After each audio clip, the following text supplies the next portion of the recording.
House Bill 1349, Delegate Henson, and we have joining us members of the Appropriations Committee.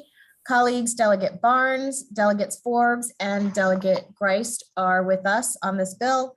And there are 11 witnesses after Delegate Henson who will have 2 minutes each. So Delegate Henson, whenever you're ready.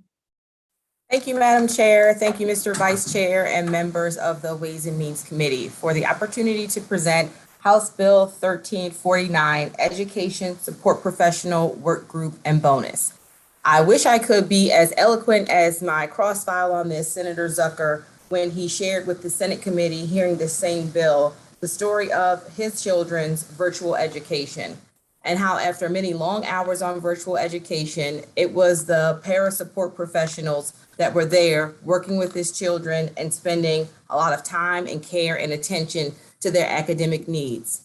This bill will help us support those professionals who are not teachers, but support the work that's being done by teachers. During the pandemic, we had many unsung heroes, and this is one of those groups. When your job is to support the work of someone else, sometimes the ability for you to be supported yourself is not always present, but this bill gives us an opportunity to do just that. The bill will do 2 things. It will provide a bonus for our support professionals, and it would also establish a work group so that we can study the wages and classifications of those jobs. The wages of the employees in this profession have often been a barrier to being able to recruit and retain people in these jobs. More than half of support staff working full-time in 2020 to 2021 earn less than $35,000 a year here in the state of Maryland. So what we want to do is study this, make sure that the wages are fair and that they're fairly compensating people who do this very important work. And in the meantime, while we commission and complete the study, provide a bonus for those very important support professionals. Thank you, Madam Chair, Mr. Vice Chair, and members of the committee for your consideration. Thank you. Next, for 2 minutes, County Executive Mark Elrich.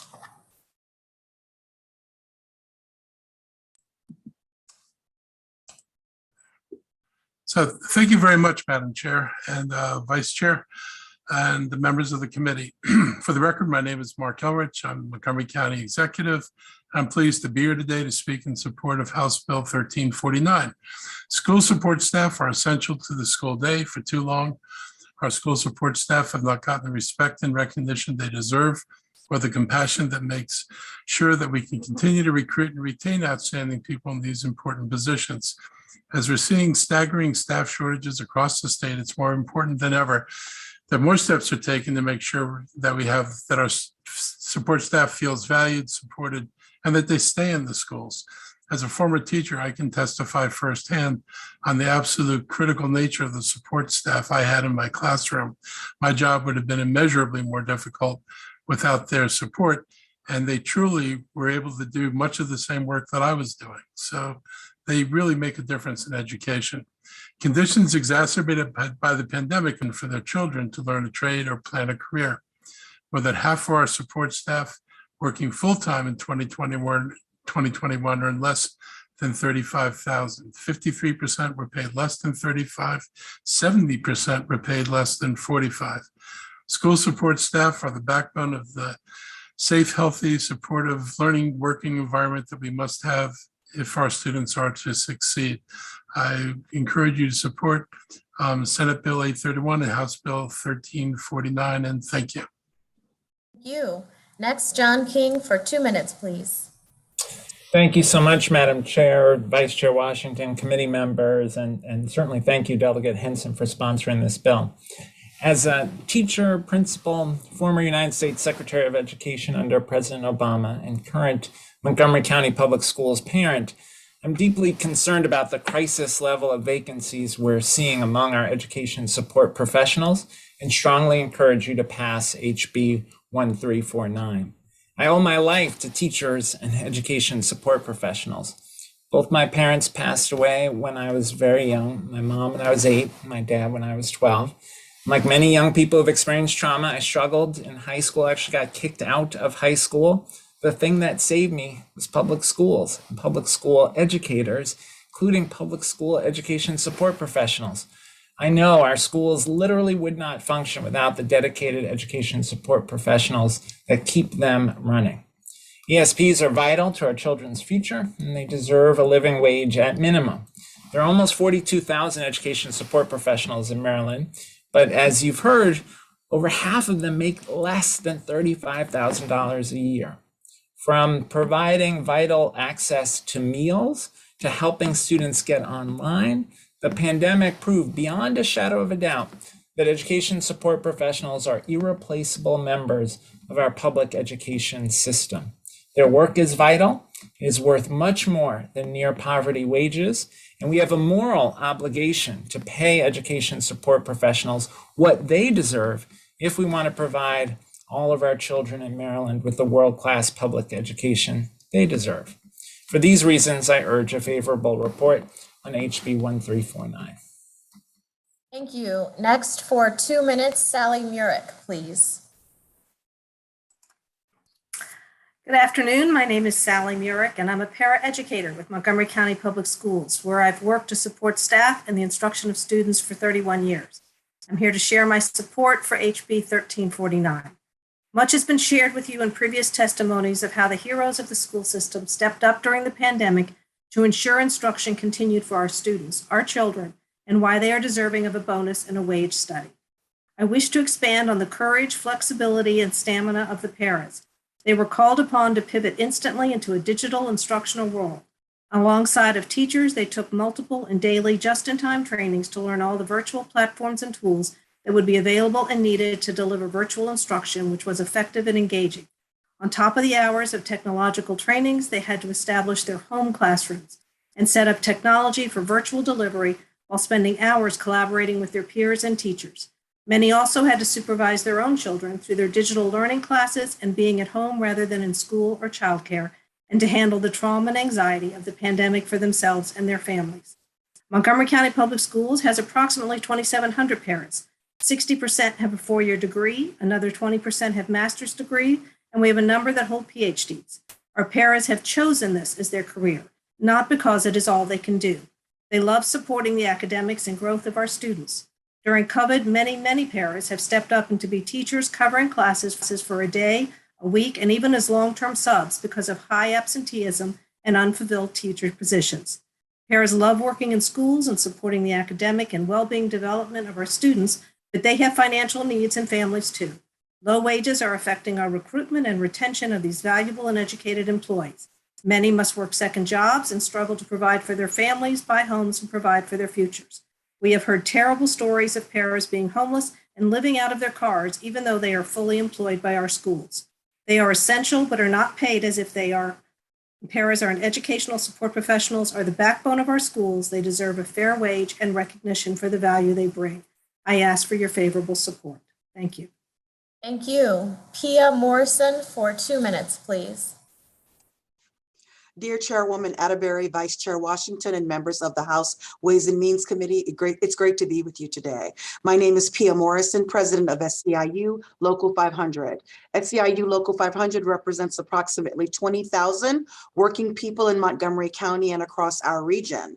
Our membership includes the thousands of support staff professionals at MCPS, part-time faculty at Montgomery College, childcare providers, and more. I am proud to stand alongside Delegate Henson, MSCA, and other organizations in support of HB 1349. SCIU Local 500 represents over 9,000 support staff at MCPS, which is the largest school district in Maryland. We represent paras, bus operators, office staff, building service worker, food service workers, and many more. On behalf of the thousands of support staff members, we want to thank Delegate Henson for being a champion of K-12 education and our members. House Bill 1349 not only includes a modest bonus to acknowledge the sacrifice the thousands of support staff made throughout Maryland during the COVID-19 pandemic, but also forms a work group to study wages for support staff across our state and to make recommendations on how to attract and retain staff. Support staff are essential to the school day, but for far too long, they've not gotten the respect or the recognition they so richly deserve. They're the backbone of the safe, healthy, and supportive learning and working environments that have to exist if educators and students are to succeed. For their extraordinary commitment, they deserve a fair wage and recognition for the value they bring to education. During the pandemic, food and nutrition staff continued preparing and distributing thousands of meals for students each day. Security staff helped at schools with the distribution of meals, and bus drivers delivered meals to those schools and helped to distribute to families.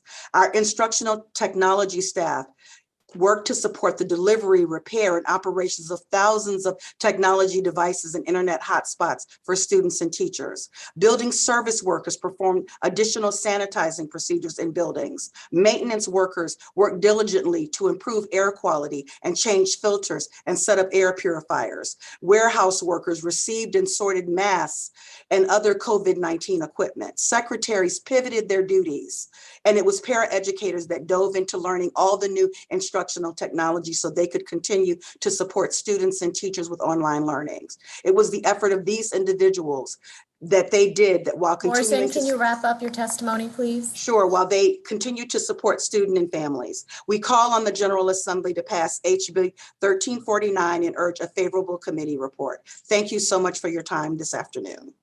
Thank you. Next, Cynthia Popper, please, for 2 minutes. Good afternoon, Madam Chair, delegates. This afternoon, I'm going to tell you a story. In 2007, a longtime substitute teacher joined Harford County Public Schools.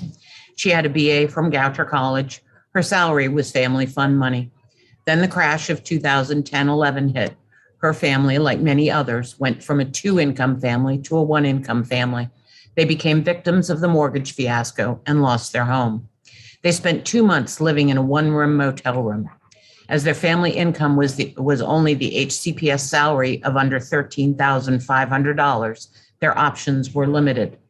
They finally found a home, a rental they could barely afford, but they were surviving.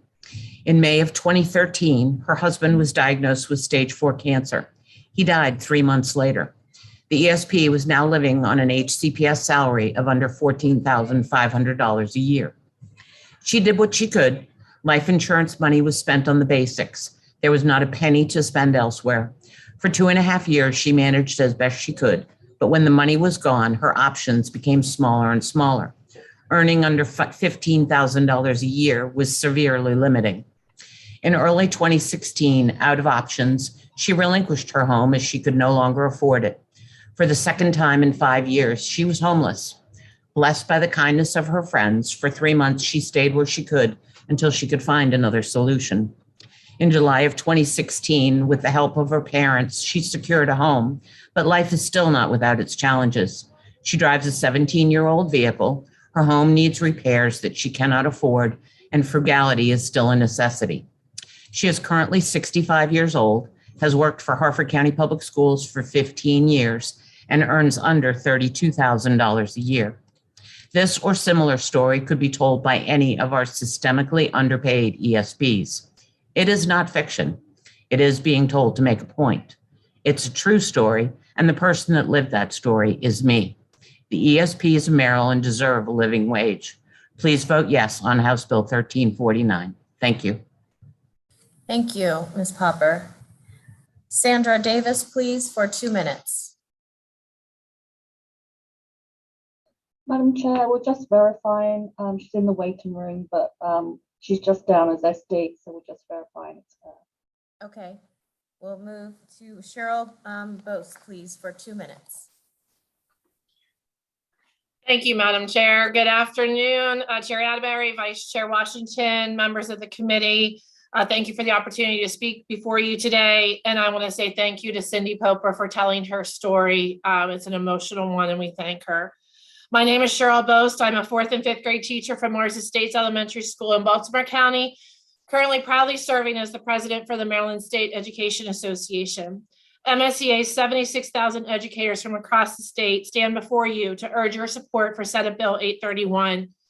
I'm sorry, for House Bill 1349 and Senate Bill 831, which will provide for a pay increase for education support professionals and create a work group needed to study the wages as we move into the future. Education support professionals, commonly referred to as ESPs, are essential to everyday function of the education in our state. I know that firsthand as a teacher. Our education support professionals are bus drivers, paraeducators, custodians, clericals, maintenance workers, food service employees, tech support, nursing assistants, and so many more job categories. As Delegate Henson said, these are unsung heroes and sheroes in our schools. We depend on their expertise and commitment to students and families for small group virtual learning, the distribution of maintenance and devices, record keeping and tracking of every changing policy, endless upkeep of our school system, safety protocols, and distribution of breakfast and lunch. In fact, on March 13th, when schools closed, our cafeteria workers and custodians and many bus drivers went into work on March 15th to feed millions of our students and families. For far too long, our support professionals have not gotten the respect and recognition they deserve, and they need this compensation. Senate Bill 831 and House Bill 1349 will utilize the current budget surplus to give support staff a $500 bonus in FY23 and FY24 and create a work group to investigate this further. We also support the maker's amendments to make sure it's a more inclusive definition within the bill. We urge your favorable support for this and stand with our colleagues. I'm excited that you get to hear from ESPs today that have taken off work to come testify before you. Thank you. Thank you. Sandra Davis, please, for 2 minutes. Good afternoon, Chairwoman Atterbury and members of the Ways and Means Committee. I am Sandra Davis. I'm an employee of Baltimore City Public School System. I am the chairperson of the Baltimore Teachers Union Paraprofessional and School-Related Personnel Chapter, and I'm a vice president of AFT Maryland. On behalf of the AFT Maryland, I ask for a favorable report to House Bill 1349, the bill that would form a work group to study the wages and compensation packages to education support personnel who are so vital to the education of Maryland students. I believe you have my written testimony, so I want to highlight a few points and then can answer any questions. Members of the committee, it is important that this committee recognize and appreciate the work I, along with my fellow paraeducators and support personnel, do in order to ensure the students of Maryland schools have the best educational outcomes. On a typical day, a public school student in Maryland can interact with as many as 6 paraeducation educators and education support personnel before they foot in the classroom. We do so much of the work that is needed, yet not recognized or completely appreciated. In order to be sure that a student is ready to learn that day, everything from helping the student get on the bus, making sure the classroom is ready and prepared to receive the students, helping individual students with their social and emotional needs. Many of us also provide assistance to our students with specific medical needs to ensure the best possible education experience for them. I myself have been a paraeducator working in Baltimore City Public School System for 32 years and have worked at 7 different schools. So I'm quite familiar with the numerous jobs and hats that paraeducators and support personnel wear on any given school day. If paraeducators and support personnel aren't there to make sure this work gets done, educating our school students in Maryland would be impossible. If enacted, Ms. Davis, this bill would be a Ms. step in Davis, the right direction Ms. towards Davis, the I'm gonna have to ask you to wrap up. compensation for paraeducators and support personnel and recognizing the value of the work numerous different support personnel are engaged in. Again, yes, Thank you, Ms. Davis. I'm going to have to ask you to wrap up your testimony. I'm just finished my last sentence. And again, Okay, go ahead. AFT Maryland called for a favorable report for House Bill 1349. Thank you. Thank you, ma'am. Inez Tate Franklin for 2 minutes. I'm done. please. Thank you. Greetings, Chair Atterbury and honorable members of the Ways and Means Committee. My name is Inez Tate Franklin, and I am an education support professional in the Baltimore County Public School System. Today, I am providing testimony in support of House Bill 1349, a bill that will provide a bonus to ESPs and work to find a long-term solution to low wages and issues of retention. I'm a paraeducator at Winfield Elementary School in Baltimore County. As a board member of Education Support Professionals of Baltimore County, I am compelled to do what is in the best interest of students and the employees I represent within the ESPBC bargaining unit. Education support professionals provide and perform critical functions in our schools every day. However, many ESPs still do not make a living wage. I am deeply concerned about how high inflation and low salaries impact ESPBC members. Many members are working secondary jobs just to make ends meet. To attract and retain highly qualified education support professionals throughout the state of Maryland, we need to work to find a solution to increase wages. I am hopeful that if House Bill 1349 is passed, it will help to provide insight and solutions that can help to retain and grow our professions. I kindly urge the committee for a favorable vote on House Bill 1349. Thank you. Thank you. Aruna Miller for 2 minutes, please. Today on Harriet Tubman Day, our nation recognizes the heroic acts of a Marylander who touched the future and gave the greatest gift of all, freedom for so many. Good afternoon, Madam Chair Atterbury, Vice Chair Washington, and the Ways and Means Committee, as well as Delegate Henson for sponsoring House Bill 1349. I'm Aruna Miller. I want to thank each and every one of you as legislators for the many ways you touch the future by creating policies that support the well-being and the economic security of our public employees and Marylanders. Similarly, education support professionals touch the future by preparing our children for the future. Through their roles as para-educators, custodians, bus drivers, food service workers, and other roles, they play a vital role in meeting the essential needs of the whole student. Look, I know that policy changes are not single issues, but are complex and dynamic. That's why House Bill 1349 is important, because it would establish a work group to seek equitable solutions for compensation and provide a bonus.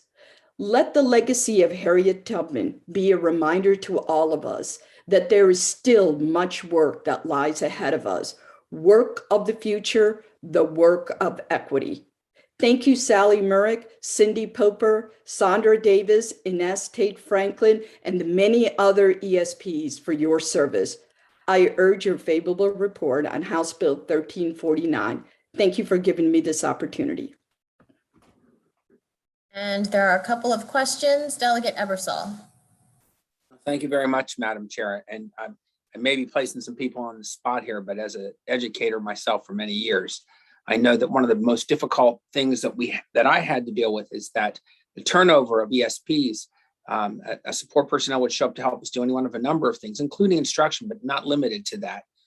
And then in a year, they'd be gone, or 2 years, they'd be gone, and we'd have a new person to explain what it was we needed. And so does anybody have a sense, is there any way to quantify the turnover rate of ESPs in various categories? Probably more than you want to give here, but if somebody could just give a sense of how long an ESP tends to work in a job before they move on to something else. I'll leave it to anybody, but if you don't have it, I just want to make the point that it happens a lot. Chairwoman Atterbury, I don't have that exact statistic. I know that in one of our districts, we had 600 vacancies mid-year in our ESP ranks. And so I can tell you it often depends on the position where we see turnover, and you saw throughout the state the missing bus drivers that we had, and students couldn't get to school, which is a major equity issue as well. Thanks. Yeah. And may I just add really quickly, Yes, Delegate please Eversole? do. Yeah, thank That you. according to Economic Policy Institute, when they're looking at the Great Resignation and the industries that people are leaving, education is K through 12 education is number 2 on that list.